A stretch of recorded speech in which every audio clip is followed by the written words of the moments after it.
James returned home to Phoenix 3 weeks ago. He parked his car, walked into his garage, and never truly left. His wife found him at 2:15 in the morning, standing perfectly still, whispering a single phrase to the concrete wall. The junction is waiting. Physically, James is healthy, but his eyes have clouded over with a dull, foggy gray. When his mother visited the hospital, he looked right through her. Every memory of her face and the 30 years of history attached to it has been erased. James is a man whose life was built on software architecture and logic. To find him catatonic on the shoulder of a British ring road suggests a total collapse of that logic. To an American traveler, the M25 looks like any other ring road. It's a 117-mile circuit of concrete and steel encircling London. For locals, it is a perpetual motion machine of frustration and gridlock. Between junctions 13 and 14 lies a specific 12-mile stretch known as the Hollow Mile. This is where the infrastructure of the modern world begins to peel away. The first signs are technical. The GPS on the dashboard begins a frantic, impossible recalculation. The radio signal dissolves into a heavy, rhythmic static that sounds like breathing. Modern navigation tools designed to keep us oriented fail completely here. The horror of the Hollow Mile isn't a mechanical failure. It is the sudden, absolute loss of the technological safety nets that tell us where we are and how to get home. 3 weeks ago, James was just an exhausted businessman in a rental car. He left Heathrow at 1:47 a.m., aiming for the Dover ferry and relying on a digital map to guide him through the dark. He missed a merge on the M20. The GPS, rerouting him, directed him onto the slip road for junction 13. He followed the prompt, unknowingly entering the circuit. The temperature inside the car drops immediately. A thick, greasy film begins to coat the windshield, resisting the wipers and blurring the road ahead into a gray haze. James flips on his high beams, but the light is swallowed by a fog the color of old bone.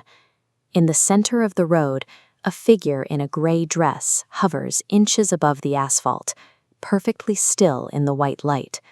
He swerves. The car catches the edge of the crash barrier with a scream of tearing metal. The airbags deploy, filling the cabin with white dust and a sudden, oppressive silence. When James wakes up, his phone shows a dead signal.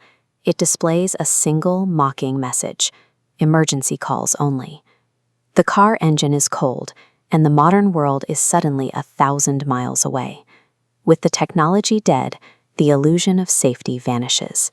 On the Hollow Mile, you are only as safe as the ground you can see in front of you. James adjusts the rearview mirror to look for help. It is the single most terrifying motion a driver can make in the dark. The woman in gray is sitting in his back seat. She is sodden, smelling of the Thames at low tide, her face stretched smooth and featureless as if someone had tried to erase her. He scrambles out of the car and runs. As he sprints down the shoulder, the highway signs begin to change. The English names are replaced by ancient Saxon runes, and the road itself begins to warp and curve in ways that defy physics. Standing by the crash barrier is a man in a heavy, wet overcoat. He carries a rusted flintlock pistol, a weapon from 1745 appearing on a 21st century highway. The Hollow Mile is a closed system. The road's geometry folds into an infinitely looping Mobius strip. The abandoned cars are permanent residents here. Beyond the median, hundreds of figures walk in a slow, silent circle, the lost drivers, trapped in an endless loop. James scans the field and notices a pattern. Every figure is alone. There are no families here, no carpoolers. The circuit selects for those without a witness. You cannot outrun a spatial paradox. No matter how fast James sprints, the scenery repeats, bringing him back to his own wrecked rental car. The woman in gray approaches him. She doesn't want his money or his life. She speaks of a junction that requires a specific kind of currency to open, a foundational piece of his own history. Desperate to escape, James begins to offer up his mind. He surrenders his 7th birthday. He surrenders the entire sensory experience of seeing the Grand Canyon for the first time.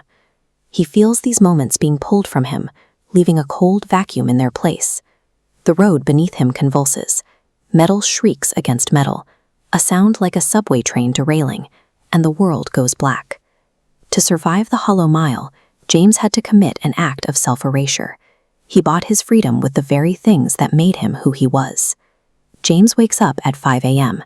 His car is parked at a clean, well-lit gas station. The engine is perfect. His phone has full service. The modern world has returned. Now he sits in his garage in Phoenix, 5,000 miles away from Junction 13. He is physically safe, but his identity is a series of blank pages. A circuit is an unbroken loop.